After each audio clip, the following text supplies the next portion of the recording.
kula lamun nyaritakeun aya hiji mualaf sugih di urang, mualaf keturunan Korea sugih. Sangga sakitu wauh lah jeung kiai modern di Jakarta, di Penta mimiti 100 juta, kemudian 500 lantaran boga pabrik sugih dibere. Kabeladiana ganti. Asup deui ka kiai modern kena tetep nyana dibenan menta deui untuk bangunan dan sebagainya. Jenuh. Katilu kaya kapanggih ari modern mah henteu ngan kiai tukang ceramah. Tetep dipenta jenuh. Ayolah anu ngabejaan kita kesono yuk ngobrol lah jeung kula. Henteu kukubangan sakadar jaritakeun bahwa nyana mualaf. Saya kenal dengan kiai anu. Kok bisa kenal gitu? Ya gini aja. Nyana ngomong.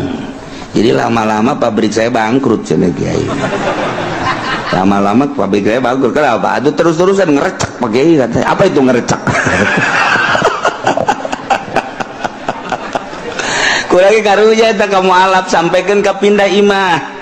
imahna pindah nyokot deui nyana. Jadi telepona dan lain sebagainya ganti lantaran terus baik di teleponan baik per bulan Masya Allah horeng teh reman teh lain di lapangan banteng baik, preman teh lain di pengkolan baik di pasar, kiai ge jadi reman horeng. Masya Allah karim. Akhirnya alhamdulillah terus ngobrol pindah imah segala, nomor telepon cabut nyanana HP nasu embung jenuh atuh terus-terusan asuplah ka di haul bilu haul ceurik nyana subuh aya di dieu teh jelema jangkung kasep pohara teh terus kabelah dia nih milu ngaji ngan nyana ngajina lantaran orang Korea butuh penerjemah. Jadi nyana ngaji di mobil, aya nu nerjemahkeunana. Nerjemahkeunana minta duit dipecat ku nyana. Terus ada maksudnya jadi tahaju bae terjemahkeun ku sia, ulah sok yang dibayar engke ku aing sia yang naon dibere. Boga kena pabrik ku ari masih pabrik, mau lebih jahatkeun ku kula. Kitulah salah seorang mualaf turunan Korea ngarasa jenuh lantaran dipenta barang asup ka dia tiis jana dipenta henteu mere henteu atuh geus masalah ya nang geus sabaraha milu haul ka dieu terus kadang ngobrol aya waktu mah cing kula tah kitu tiis kakara nyana minta petunjuk bejakeun ki alhamdulillah la ilaha illallah la ilaha illallah la ilaha illallah la ilaha illallah la ilaha illallah la ilaha illallah la ilaha illallah la ilaha illallah la ilaha illallah la ilaha illallah la ilaha illallah la ilaha illallah la ilaha illallah la ilaha illallah la ilaha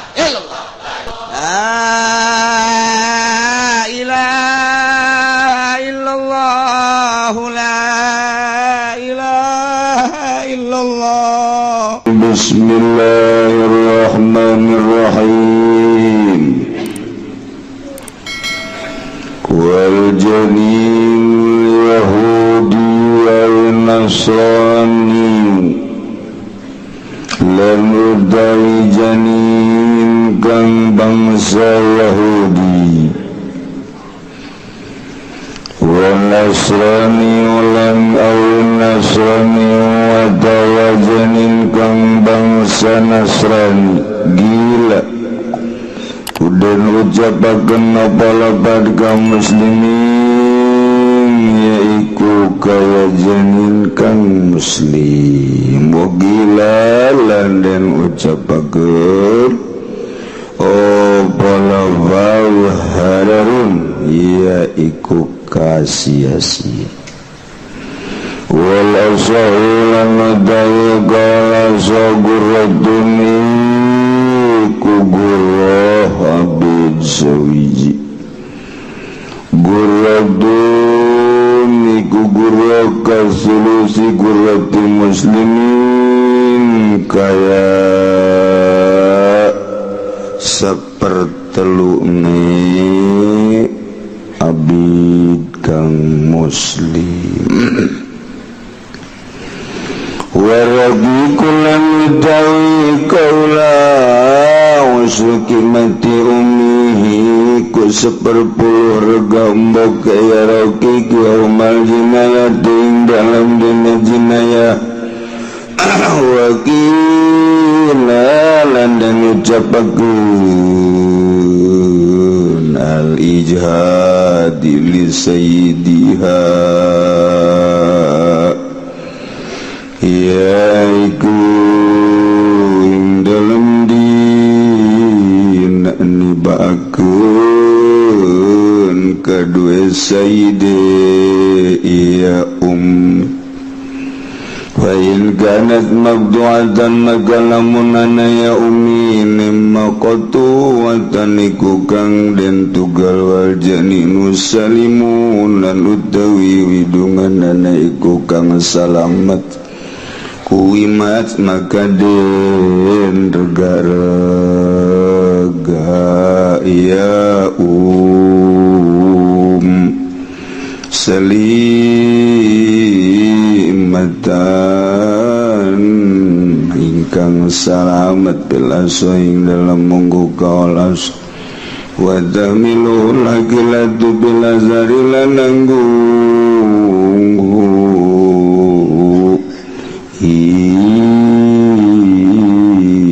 musyuki mati umi alagilatu sobo asobahe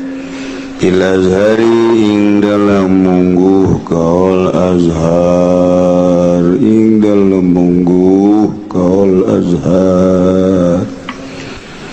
para jamaah kaum muslimin wal muslimat rahimakumullah. Alhamdulillah urang dina poe minggu ieu memasuki hari ke-9 Muharram nu disebut Yaumut Tasu'a. Kulantaran minggu kamari geus dibejaan atuh alhamdulillah tukang uduk beak kabeh nandakeun bahwa jamaah parwasa. Nu jelas nungges karolot mameureunanan alhamdulillah boga rarasaan meureunnyana bakal moal kapanggih deui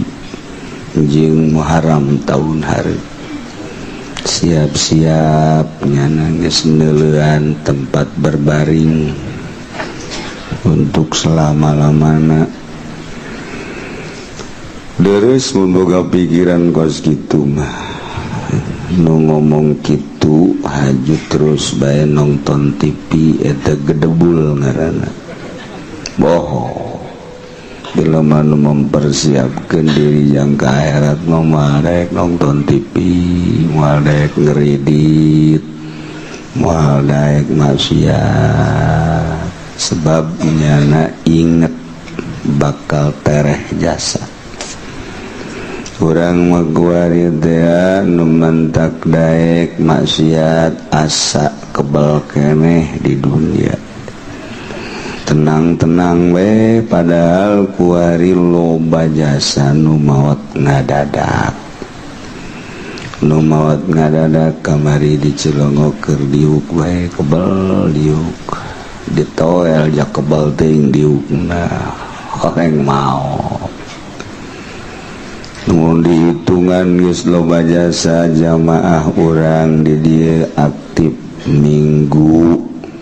dalam rangka kunjungan tugas ka Jambi. Di Jambi maot Pak Haji Sudiro. Urang bacakeun Fatihah agar anjeunna mudah-mudahan dihampura sakabeh dosana, ditempatkeun dina rahmat Allah, caangkeun dilegakeun kuburanana bibarakati umil Quran al-Fatihah. Bismillahirrahmanirrahim. Alhamdulillahi rabbil alamin arrahmanirrahim maliki yaumiddin iyyaka na'budu wa iyyaka nasta'in ihdinas siratal mustaqim siratal ladzina an'amta 'alaihim ghairil maghdubi عليهم ولا الضالين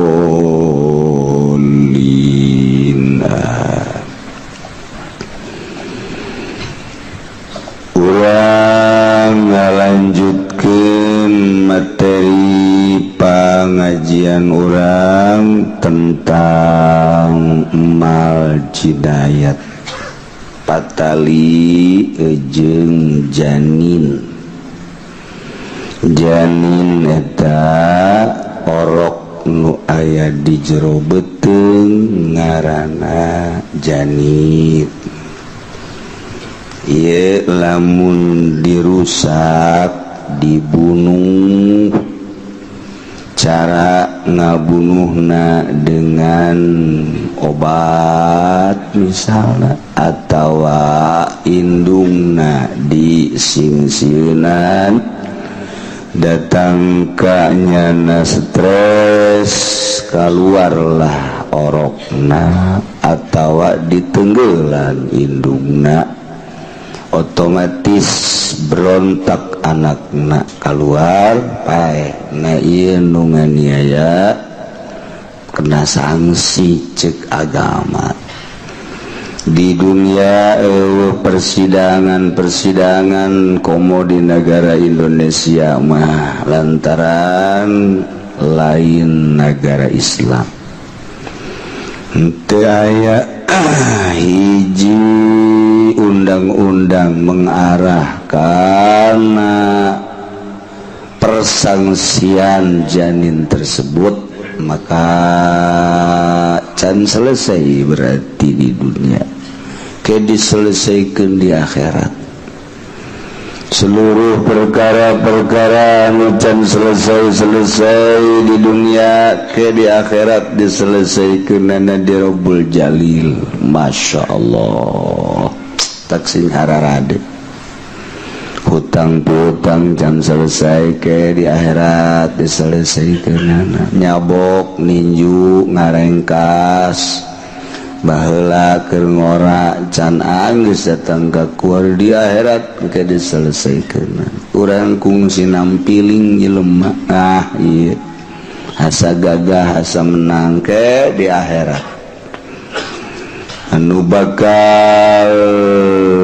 diproses adil-adilna jeung sajujur-jujurna. Masya Allah urusan salat mah jeung Gusti Allah tama babari lantaran Gusti Allah mah pangeran. Kurang-kurang 2-3-4 malah salat teh menta bae ka Allah Gusti ja Gusti mah pangeran mana tanda barahan Gusti atuh. Kakurangan salat abdi ampura bae lamun Gusti lamun teu ngampura ka abdi kurang salat lah sapira 5 genep 7 aju kurang abdi ku Gusti tadi ampura atuh Gusti pelit berarti embungeun Allah disebut pelit malaikat kasorgakeun daripada aing disebut pelit mah tuh babari jeung Allah mah babari geus kasorga-sorgakeun mah habaq cek malaikat teh baniza Allah atuh jamal sempit ya sorga aing melga ui mantep kan ngeunaheun da jeung Allah. Tapi urusan jeung manusia mah teu bisa gitu. Gusti ampura bae abdi baheula boga hutang ka saha ka Ki Zaid atuh aing mah ngampura Zaidna tuh coba ngampura teu panggil Zaid ampura bae hampura gua aing jadi teangan keur di dunia asa kapanggihna jasa telepon mailbox melulu malah lakona aing nek datang ka paeh aing bayar aduh pan gua aing mah amal goreng aing kasiakeun kabeh ya ulah kitu bae aing mah geus kitu bae pokona masyaallah atawa amal bagus na dikecopot pan eta urang aduh rugi jasa rugi nu antak loba jelema anu muflis teteter amal bagus di dunia na salat na rajin puasa na rajin maca Quran na rajin dihijikeun jadi amal soleh horeng boga kazoliman jeung batur jeung Ki Zaid di sidang di akhirat dicopot kabeh amal bagus bahkan gorengna diteumbeuhkeun ka nyana. Deuk kumaha deui ya neraka tahin mentak sigadeun mentak urang ngaji ge abeh urang nyaho mantak adu henteu ngaji embung nyaho kunaon emang lah geus nyaho mah kabet cek geuna segala haram itu haram ya haram mumpung teu nyaho aing mah pokona mah kuari eta beloon deui teh bajeloba ieu padahal syariat urang supaya nyaho muamalah urang muasyarah urang jeung Allah jeung makhluk hablum minallah hablum minan nas tu dimaksud supaya di dunia hasanah di akhirat hasanah patali jeung janin kamari lamun aya jelema ngan aya hiji anu keur hamil kemudian keluar orokna pae wajib kudu mayar guru eta kamari geus dicaritakeun abidun aw amatun mumayyizun salimun min aibi nabiin nu salamat tina cacat ieu mun aya abid bayar ku abid abidna cara di Indonesia bayar ku harga abidna anu mumayyiz tersalimun salamat min aibin mabin maka diperkirakan abid model kos kitu hargana sekitar 100 juta udah dampak gagah naon bae bisa nya nama kita nyupir bisa kita macul bisa kita ngenekan komo ngenekan mah bahkan awakna apa ganjalnya nu siap bae hebat tuh Pak Habib kita gitu nungguan warung cincin mana pan aja lu mah kita nungguan warung es teu betah urang geuleuh kos kitu teh ai cincungnya nama anu balanja sibat bahasa sibat itu bahasa Korea itu sibatnya nama cincung sibat nu balanja atuh nya nama ngagantung-gantungkeun kurupuk malah anu leuwih mah di dahar punya sibat di tengaran anu kos kitu teh geus bakal di sisi digigir dibersihan disapuan tangeunaheun jasa neuleuh pelayan model kos kitu kos tukang bas teh lamun kadeulna sibat urang ge ngeunaheun neuleuhna masyaallah resep ieu mah tukang bas kedeung-kedeung ki kotrek ragajina nang meulikeun urang dikikir deuk iraha majuna menang datang ke jam 2 nyieun gagang rimbas ya jasa tukang bas masyaallah ngeluk bae urut-urutanana disebut tatalna baheula mah tukang bas teh disapukeun dikumpulkeun dideulung isukan datang kadinya teh geus rapih tukang bas baheula mah kos kitu nu kasaktian ku urang ngeunaheun urang nu boga imahna kuari datang 9:30 kas ngojek heula ngopi nyana sajam 10:30 digawe aju azan bae dahar nyana aju tas dahar ngarokok 3 amboh udah kira digawe nih si budak terus ngarokok gawe deh azan asar Masya Allah jadi nyana nu digawe nu boga iman nu loksun nu boga iman diteruskan salah kayak hitung-hitungan anang jadi akhirat tenang bae sih nyana nyoceng waktu nuku urang geus dibayar waktu dasa poe dengan perhitungan mulai jam 8 eureun jam 5 aju kujana dipakai api lain atung ge gaya hitung-hitungan bawa urang ka sorga ku sebab eta ieu tuh pula bingung-bingung ka aja nya daek mah Ayo bae terus anunya orang kurang peti bagus ibadah orang dah aya tukang bas padahal gitu dicokot ku urang ayo sia kan gina hendah aduh tapi loksun mah loksun bae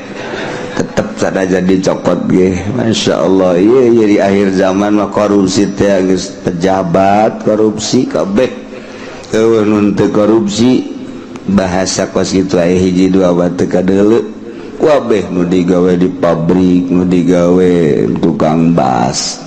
baheula mah sasapu tak sadeukes eureunnan bae sok aju dibeleum ngeleput dan boga imah peuting ka dinya teh betah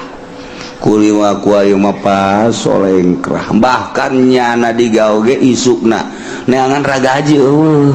ragaji aing ka mana ragaji ku sia tuh lain dicokot atuh lain di gitu ampihan teh tak iya di akhir zaman model kos kari Masya Allah kasih betat ayo sibet teuing deh maling tungtung ya Allah ya Rabbi teh iya kuari dek jaritakeun janin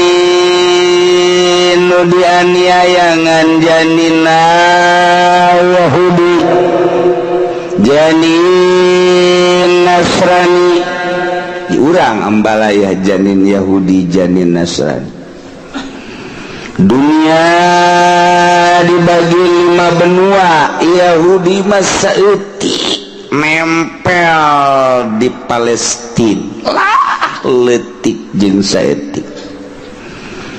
baheula kanjeng Nabi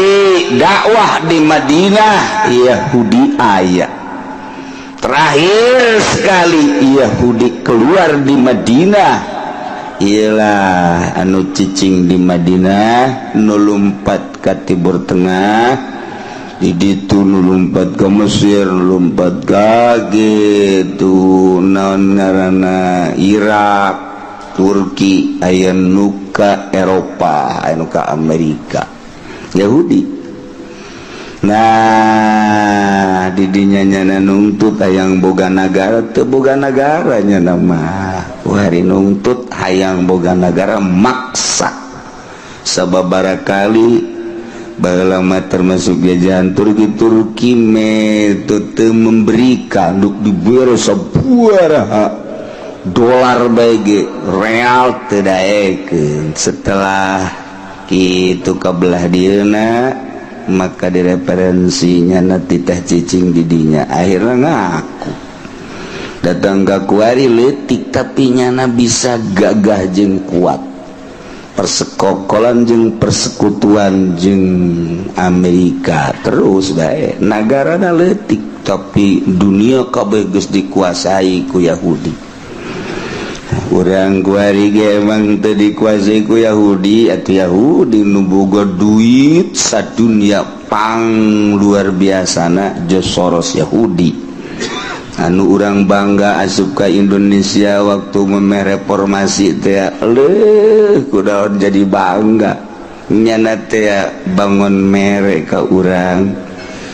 mere gitu pinjaman horenganan negeri per detik iya orang muasik keneh terus baik iya orang Malaysia kabeh ASEAN nah eta teh kabeh main terus kuari ngabangun aya misi Yahudinisasi Kristenisasi terus baik waduh bakal maruncul gereja-gereja ke di urang nu ngabangun masjid mah aya nu teu anggeus lantaran nu sugihna kurang peduli nu susah geus teu mikiran masjid teu anggeus ngabengkeng tanahna dipermasalahkeun nyana mah ngabangunan terus bae bakal parucul terus lain lalagaan bakal ngeplak ka ditu Sumarekon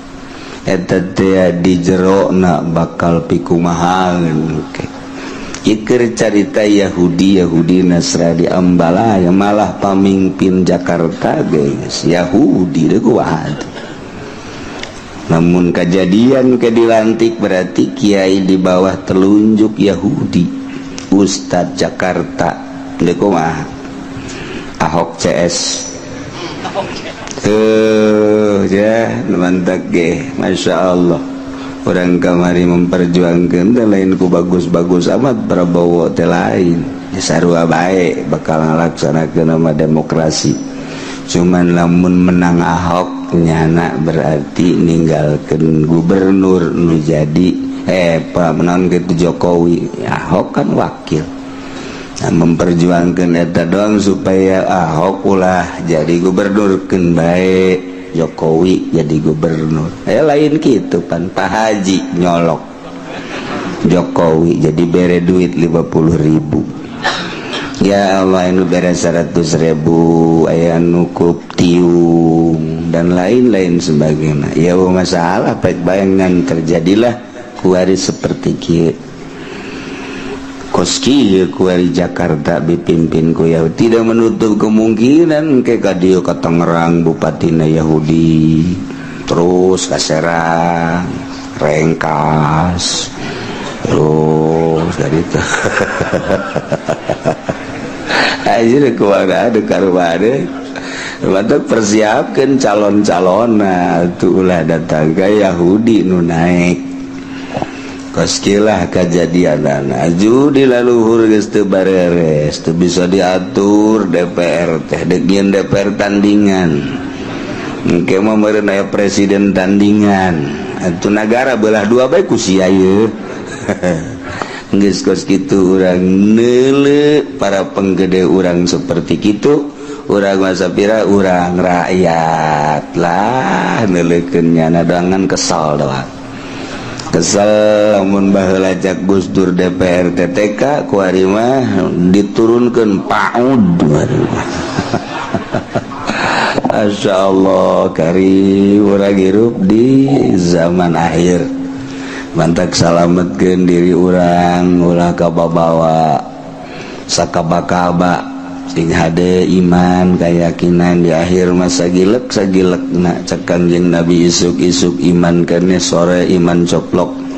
sore iman isuk-isuk iman bakal coplok pohara sahabat kenanya kok pohara amat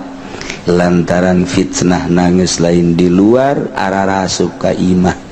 sahabat kayak gede arasup ka imah kumaha maksud fitnah teh arasup ka imah ku ari ka hati ku urang informasi Amerika, Prancis, Jerman, Inggris, Belanda, Arab arasup ka imah urang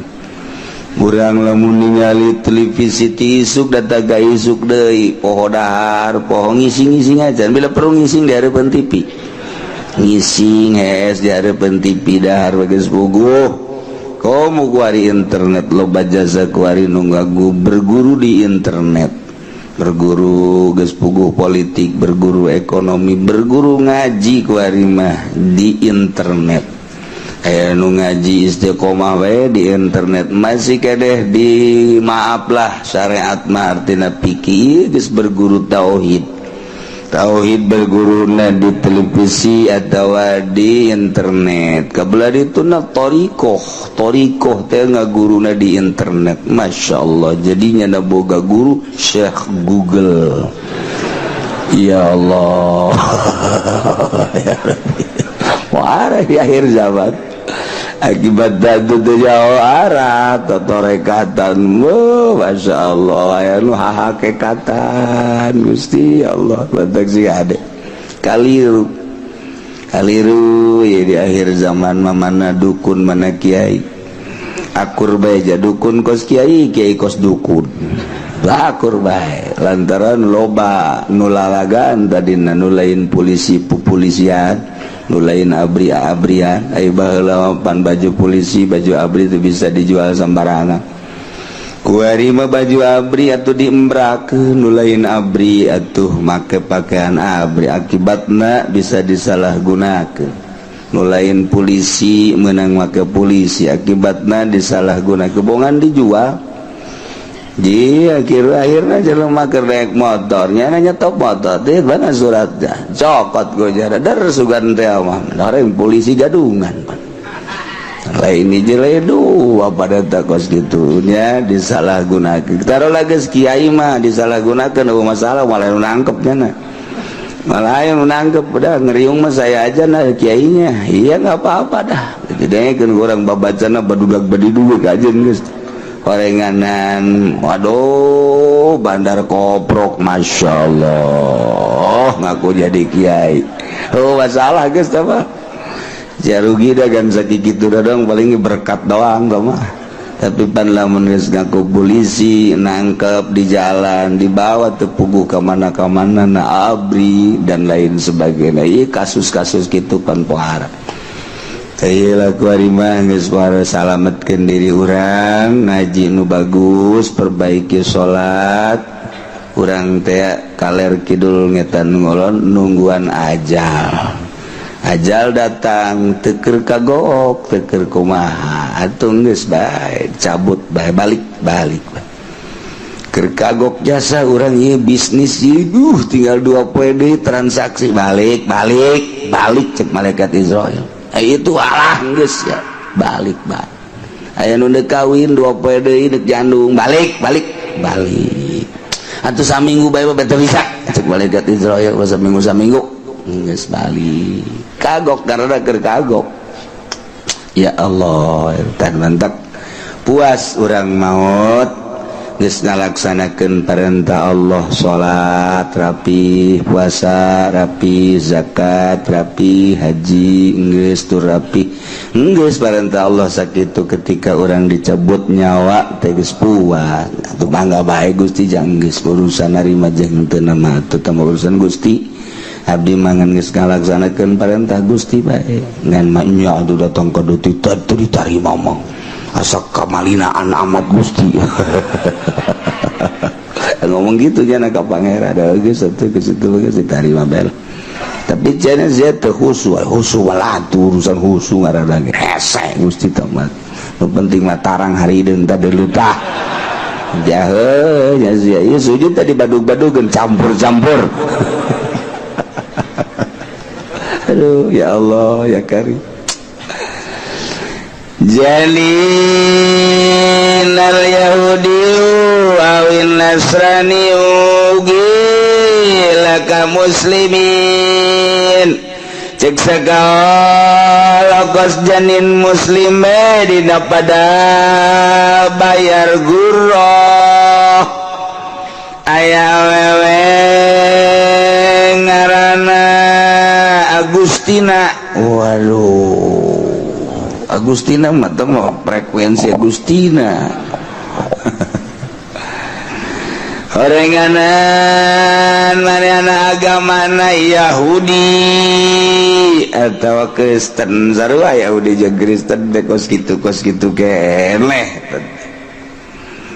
artina gerakanana mah akur beda seetik kadang-kadang okos nu bersetru dina agama beda kitab Yahudi mah Taurat ya Nasrani mah Injil tapi muharrab kabeh ge tahrif geus teu balener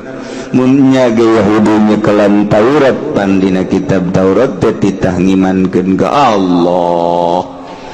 percaya ke Allah aya syariat jeung dituduhkeun dina kitab Taurat bakal aya nabi dan selanjutnya itu kan dina Injil mun nya ge nyekelan Injil nu asli dijelaskeun ya'ti min ba'dismuhu Ahmad bakal datang engke Nabi Ahmad geuning henteu berarti tahrif dia loba kuari nu nyarekelan kitab Injil nu maca Injil asli haju arasup Islam lain lalaga kuari teh di satu sisi mah Amerika keur nyerangan negara-negara Islam di sisi lain mah di nagarana loba nu arasup Islam ieu keanehan teh sok tara rimbul bae Masya Allah Karim di Inggris teh kapan sekutu Amerika di satu sisi mah manehanana teh keur kitu meakeun kekuatan Islam negara teh digempuran di sisi lain di negarana ribuan warasut Islam eta teh urang teh rahasia Allah Subhanahu wa taala masyaallah Karim timiti lebidai dibunuh karena asup Islam kebelah dieuna atuh baheula kitu Muhammad Ali suntik Parkinson lantaran nyana istimewa jasa bahkan siap dek jadi presiden jahat orang Amerika dipayahan teu ngan kos robot suntik tuh kebelah dieuna terus kitu Michael Jackson tat bunuh kararitu di Amerika jahat asal geus kadeuleu asup Islam jeung bakal ngembangkeun Islam dibunuh bae teu saha komo eta deui di nagarana atuh di luar negara ge dibunuh bae masyaallah kan kekuatan Islam terletak pada mujahid fisabilillah di mana aya gerakan perang mujahidin fisabilillah aya bae hese urang nyaritakeunana jalan mana boro-boro di negara tetangga di Irak mujahidin aya di Iran mujahidin aya di Mesir mujahidin aya Suriah mujahidin aya Amerika kan intelna luar biasa kok ieu mujahid aya bae jeung teu beak-beak bahkan dituna Talibana terus-terusan digempuran muncul deui muncul jeung kuat lain lalaga Masya Allah Afghanistan terus dibekot muncul terus mujahid boro di negara itu poso terjadi mujahidin aya di poso aneh datang ke guari ada bingung luar biasa jing hese di peranganana hiji berarti kudu di perangan ku umat Islam nyieun lah nyana ngadidik ISIS be aku ISIS mah tuh kuari 10-an mujahid nu hebat teh maot kuari geus ngerembet geus puguh kitu di Irak geus puguh naik ke Suriah terus ka Yaman be aku ISIS di Indonesia ge ISIS teh aya iyalah tah keistimewaan jeung kehebatan Amerika teh seperti kitu di Indonesia bagi ISIS teh geus aya Deko wah coba, ayo. Maksudnya ISIS nu mana ieu kiai? ISIS nu aya di Indonesia mah istri santri. ISIS beneran aya. Tah itu Amerika asal geus jebarkeun bae kos kitu. Eta keur carita urang sangat khawatir, tapi atuh aya nu bogana ieu Gusti Allah nyanggakeun we sadaya-daya ka Gusti Allah. Ngan tetep ai besi mah asah. Besi kuari do boga besi asah nu boga gitu naon ngaranna cimande asah ulah kekerpekan bepuguh pake perang coba kuari anu boga bangsa gitu naon ngaranna kalong wewe permainan kalong wewe aya eta asah ya cimacan bangsa nu karitas besi ke surutul tapi di Indonesia sih atau emang geus pohara maksudnya sanajan bupati lagi geus tenang-tenang bae nya mah kumaha tenang mun perang teh di ayo diteruskeun teh rakyat kena terus pararaya Allah susu kuloba-lobana di urang loba geus mimiti ayeuna Cikupa perang siap perang beak Cikupa bojong beak Blaraja jadi Tangerang baik kan di luar negeri bapak nung saya etik jelema saeutik di Arab baik urang neuli jelema sakitu-sakitu bae di Arab sakitu-sakitu bae teh urang ngai ka Arab teh tapi kan di Indonesia mah Masya Allah satahun bae urang teu nyaba ka Cikupa waduh budak amalitik nyaho tuyul nyaho budak jelema ih loba jasa takos gitulah Yahudi daya kercarita wal janin wal Yahudi wa yawenganan Agustina dianiaya ternyata warenganan Yahudi atau Nasrani Kristen taeta teh aku maha munaya jelema menganiaya awewe beragama Yahudi atau Nasrani efek tidak penganiayaan janin keluar gila kaum muslimin sarua kos jelema muslim baik dina pada wajib bayar gurro wadi lecek segal mahwa hadarun eta mah tersia-sia teu kudu kena sanksina naon ja eta mah memang agamana ge di luar muslim ieu wala sauguratun nurutkeun cekala sama guratun kudu bayar kasolusi gurati muslimin seperti lu gurah jelema muslim bae waraqiku usruki mati umi yaumal jinah ya abid eta 1/10 harga indungna yaumal jinayati dina poean jinayat aya awewe amat kemudian dianiaya barang dianiaya indungna barajal arok berarti arok nate rokik karena janin rokik iya mah 1/10 harga indungna sabaraha ieu ternyata indungna teh harga nate ieu teh kan saukur 10 juta lamun 10 juta bagi 10 berarti 1 juta 1/10 harga indungna rokik murah wagila cek sakal mali jadi li sayyidiha eta mah dipasrahkeun dina poean nibakeun ka sayyidna waktu keur nibakeun ka sayyidna meuli sabaraha ulah harga kuari lantaran meureun 10 tahun ka tukang mah dibelina ku sayyidna tetep bisa harga 50 juta kuari mah turun satege sewe tanagaan harga kuari mangan sakadar 10 atau 20 juta nah ieu cek sakal mah waktu keur dipasrahkeun ka sayyid umur sabaraha harga sabaraha hargana 50 juta bagi 10 sabaraha 50 juta bagi 10 sabaraha bener tante si eta asa ieu mah mang bangun teu bisa ngitung teh mun bisa ngitung geus sarugi sia dagang bangun rugi melulu ge eta teh akibat teu bisa ngitung sabaraha duit ya hargana sabaraha duit ente mah dagang gitu kan oh iya hargana 50.000 nu bener ya tawar-tawar geus jadi 50.000 duitna 100 ribuan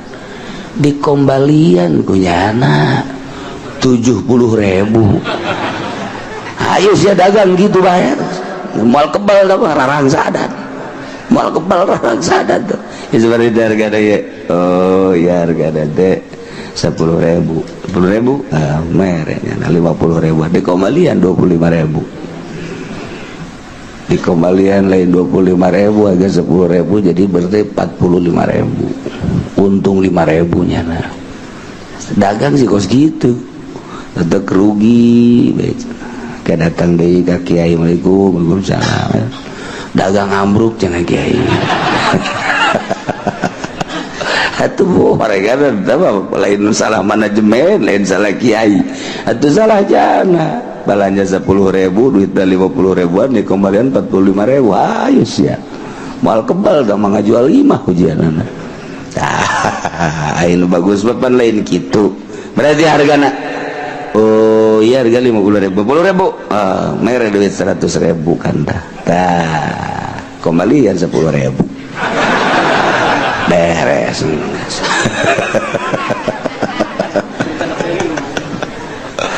aduh korupsi saetik giliran nu boga apa dia kembali nasek oh lupa saya tuh emang ngarah gitu udah doang ya nama mun teu ditegor batu terus bae Masya Allah jadi beda ongkos urang boga angkot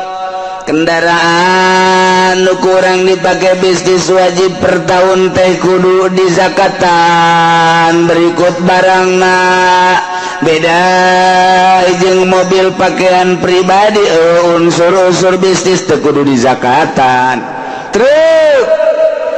mah mutlak tapi jamual aya jelema nu boga kendaraan pribadi truk balaya aing mah ieu mah resep jasa moal dipake narik ieu mah truk pake pribadi bae ka mamana ge make truk bae jangan ondangan ge make truk aduh tawa budak kudu dikagrogolkeun teman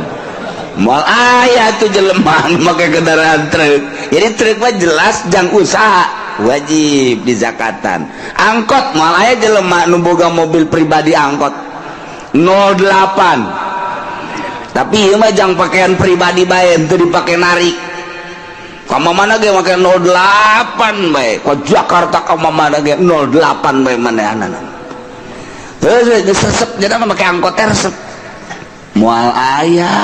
jelema berpikiran seperti kitu mantak ancul-anculan gayang boga kelas ieu cenah duh geus kabet jasa ieu usaha yang geura boga bae emang kunaon kitu yang meuli kijang cek cenah teh jadi naik mobil angkot baik kamu mana tuh betah kos gitu pan rata-rata anu jelema mah ieu sia duduk sukan teh ieu usaha kunaon teh engka karak boga motor doang minimal hayang boga losbak lah heulanan tuh naiknya ti losbak hayang boga Avanza ti Avanza hayang boga kijang kitu bae ta dunia mah eueuh nu kieu aing geus karesel ya sugih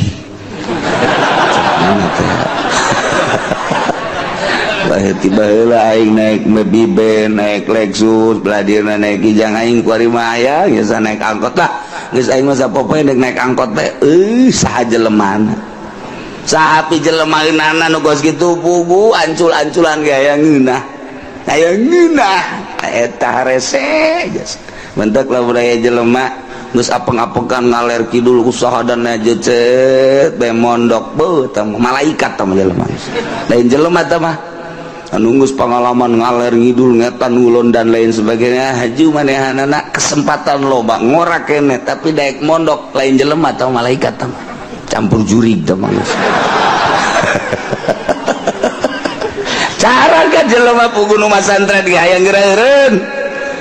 ieu masantren ge hayang geura eureun teu eureun sote jara teh teh ku sebab harese ka kaler ka kidul bae jadi masantren nu normal kuali teh nu masantren salapi mah nu normal ulah dipake kahasud ulah ieu pasantren modern hararasud bae ka pasantren salap teu nyahoun jerona hayu terus ya kembangkeun ka modernan sia datang ka paeh ke ge ka deuleu ke di jero kuburan sia nyekelan modern maksudnya kumaha atupan nyekelan modern ge nu dibacana mah kitab salapi awas sia ditundung sia memodernan datang ke haju liwat nyana nyacat salapi apa nu dibaca aja di kitab di kesakolahan modern teh sapina nu dibaca teh takrib nu dibaca teh patul muid atuh pada eta teh kitab salapi sia ku galedeg sia ku doa kiai-kiai eta emang kumaha gitu ayo bae kembangkeun dia pasantren salapi mah sa Indonesia teh ieu teh geus teu kudu dipundur-pundurkeun mundur sorangan teu kudu dihasil dan teu kudu sorangan ge okos Muhammadiyah jeung ahli sunnah ngabidah marhaba cek kula mah salah tah Muhammadiyah antepkeun ulah di bidah pareum sorangan pareum atuh ku anu karolot geus parahe nu ngorakan teu rek marhaba atuh otomatis pareum bejakeun ka Muhammadiyah ulah galak teuing marhaba mah pareum sorangan gitu mantap kula mah aya nu ngadu marhaba ya bodoh ahli sunnah na bodoh ahli ulah dilayanan menang sia Muhammadiyah menang kajian kumaha ge pareum emang kumaha aing bae ieu geus kolot ieu marhaba anak aing teu bisa marhaba geus ge pareum di lembur aya nu geus teu marhaba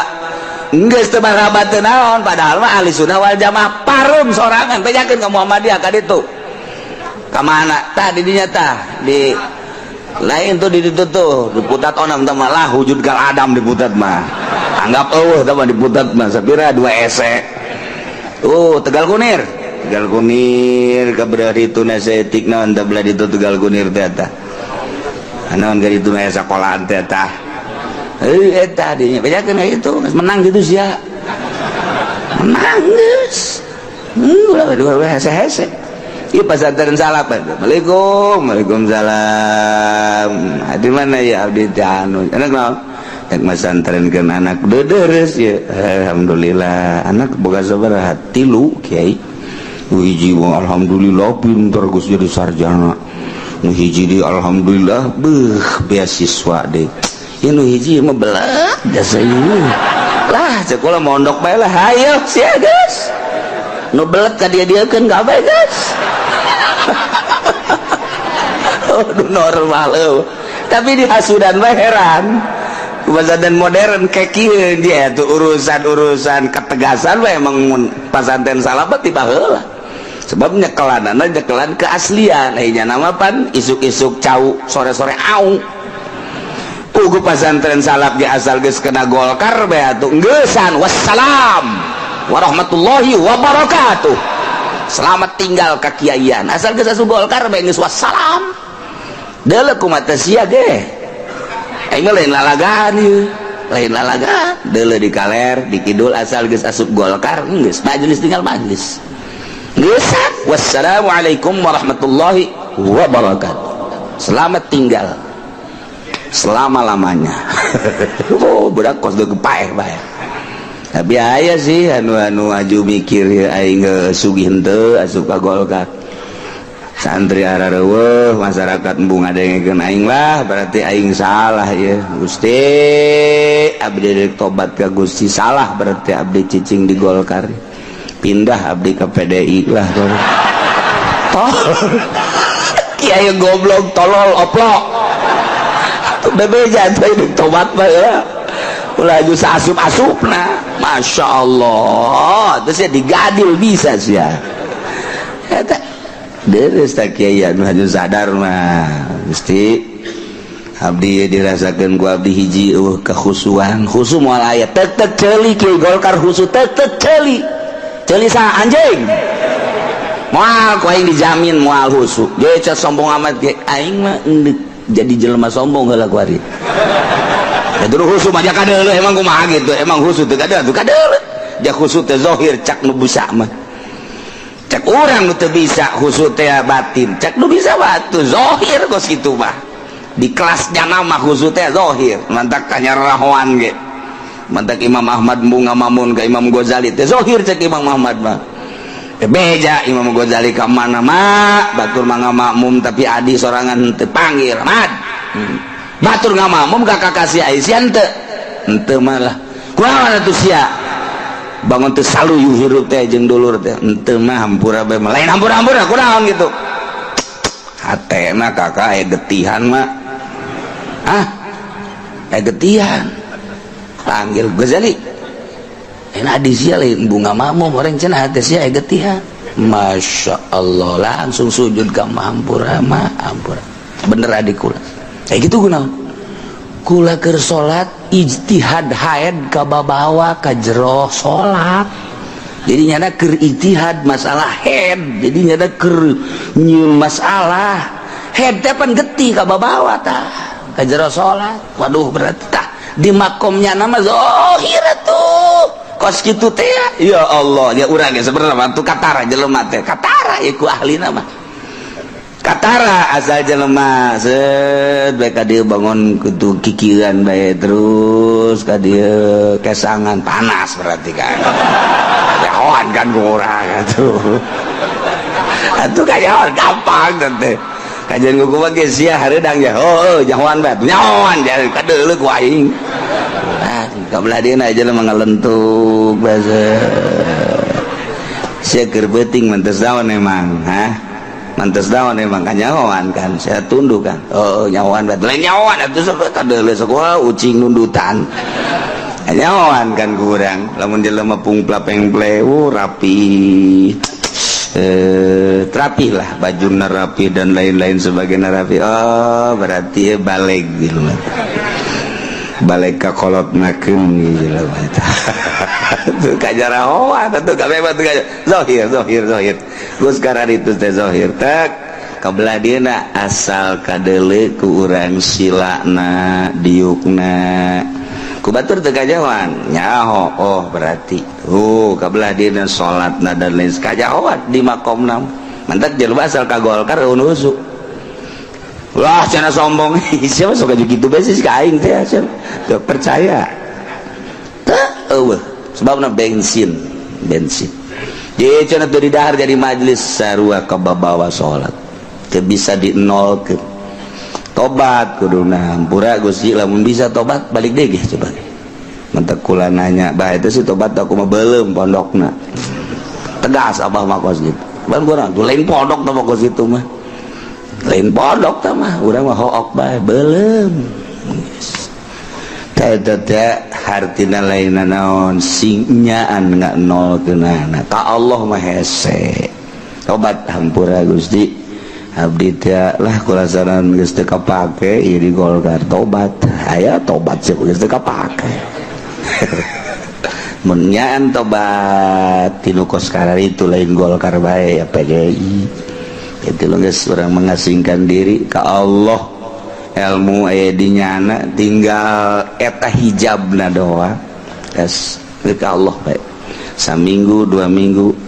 pastikan lamun deuk berangkat ke Allah neangan batur nu ke Allah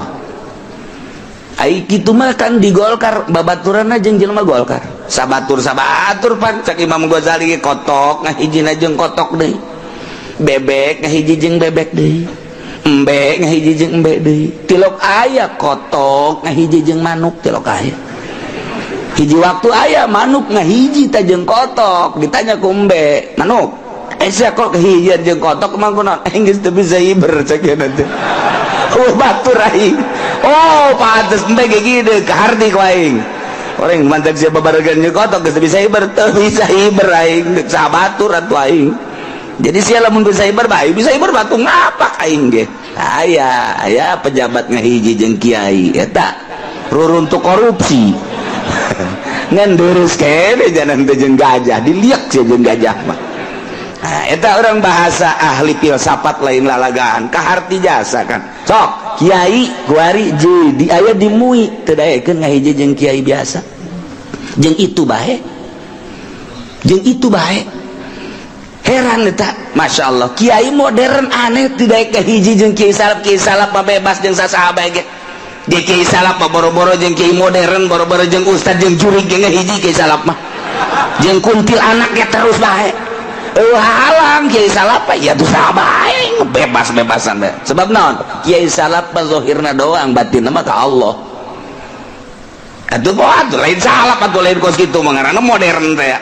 kiai salap mah batin mah ka Allah zahirna mah jeung manusia kok bisa kitu rahmatannya ka manusia nu butuheun rukun wudu rukun salat jerona mah teu hayang ka Allah nya mah mantak lamun diondang ngariung teh embungeun lamun diondang ngariung masih kene hayang atuh lain salapi teh bagus gitu mah sapi teh mah tah urang amati coba ge amati asal geus boga pasantren modern teu daekeun jeung kieu salap kotok jeung kotok embe jeung embe tah tapi lamun sadar geura ge sadar lain cakula kula mau nyampikeun Imam Ghazali sadarkan lepaskan gara-gara anu urang aya di mana posisi teh jeung Golkar lepas jeung PDI lepas jeung PKB lepas kabeh jeung organisasi lepas jeung kamodernan lepas urang hiji teh butuhkan batur mah nyoloyong pasti ngoser sakumaha lauk kasaatan koser pasti kaki salap di lembah lamun deuk ibadah kaki salap moal aya nu nanya kaki modern moal deuk ibadah mah sebab nu dipake patokanana ulama salaf kitab salapi nu nyekelan kitab salapi nu mana ku ajeun kumaha ge pejabat eureun pejabat aduh hayang belajar ibadah moal nanya kaki modern pasti kaki salaf mantak Gus Dur teu eureun ge ti isu kadoa eta nu nanya hayang bener ibadah teh di kalangan intelek teh teu eureun nah pasti sebab kaki modern mah nanya kaki modern saya tuh bagaimana pengen ibadah yang baik oh begini iya terus ini bagaimana saya pengen merapikan soal harta saya harus disodakoh kan kemana sodakohnya kiai ya kalau bisa bawa ke sini aja nggak usah jauh-jauh lah saya lagi ngebangun tuh udah nggak usah kemana-mana dah kalau soal sodakoh mah baliknya sial tak kiai berarti jurig dunia teman kiai banyak tuturkeun aing kos kitu aing mah hayang nu tiis ka mana ieu itu teh mah kiai bo alabatan genderuwo orangana lain tuturkeun hate tetep can caya kula lamun nyaritakeun aya hiji mualaf sugih di urang mualaf keturunan Korea sugih sangga sakitu wauh lah jeung kiai modern di Jakarta di Penta mimiti 100 juta kemudian 500 lantaran boga pabrik sugih dibere kabelah dieuna ganti asup deui ka kiai modern kena tetep nyana dibenan menta deui untuk bangunan dan sebagainya jenuh katilu kaya kapanggih ari modern mah henteu ngan kiai tukang ceramah tetep dipenta jenuh ayolah anu ngabejaan kita kesono yuk ngobrol lah jeung kula henteu kukubangan sakadar jaritakeun bahwa nyana mualaf saya kenal dengan kiai anu kok bisa kenal gitu ya gini aja nyana ngomong jadi lama-lama pabrik saya bangkrut cenah kiai lama-lama pabrik saya bangkrut kenapa aduh terus-terusan ngerecek Pak Kiai katanya apa itu ngerecek kulagi karunya eta kamu alap sampaikan ke pindah imahna pindah nyokot deui nyana jadi telepona dan lain sebagainya ganti lantaran terus baik di teleponan baik per bulan Masya Allah horeng teh reman teh lain di lapangan banteng baik preman teh lain di pengkolan baik di pasar kiai ge jadi reman horeng Masya Allah karim akhirnya alhamdulillah terus ngobrol pindah imah segala nomor telepon cabut nyanana HP nasu embung jenuh atuh terus-terusan mah asuplah ka di haul bilu haul ceurik nyana subuh aya di dieu teh jelema jangkung kasep pohara terus kabelah dia nih milu ngaji ngan nyana ngajina lantaran orang Korea butuh penerjemah jadi nyana ngaji di mobil aya nu nerjemahkeunana nerjemahkeunna minta duit dipecat ku nyana urusan maksudnya jadi haju bae terjemahkeun ku sia ulah sok yang dibayar engke ku aing sia yang naon dibere boga kena pabrik ku ari masih pabrik mau lebih jakeun ku kula kitulah salah seorang mualaf turunan Korea ngarasa jenuh lantaran dipenta barang asup ka dia tiis jana dipenta henteu mere henteu atuh geus masalah ya nangis sabaraha milu haul ka dieu terus kadang ngobrol aya waktu mah cing kula tah kitu tiis kakara nyana minta petunjuk bejakeun ki alhamdulillah per detik ieu istrina mencan asup Islam encan asup Islam nyana mah geus bagus jasa ibadahna terus kumaha enggak bagaimana terus kawin lagi enggak cenah teh enggak dulu maksudnya ngarahan pamajikanna supaya asup Islam saimah rejeung tapi pamajikan teh Islam nyana Islam beda kamar terus nanti malam suka ngetrok-ngetrok enggak jadi nanti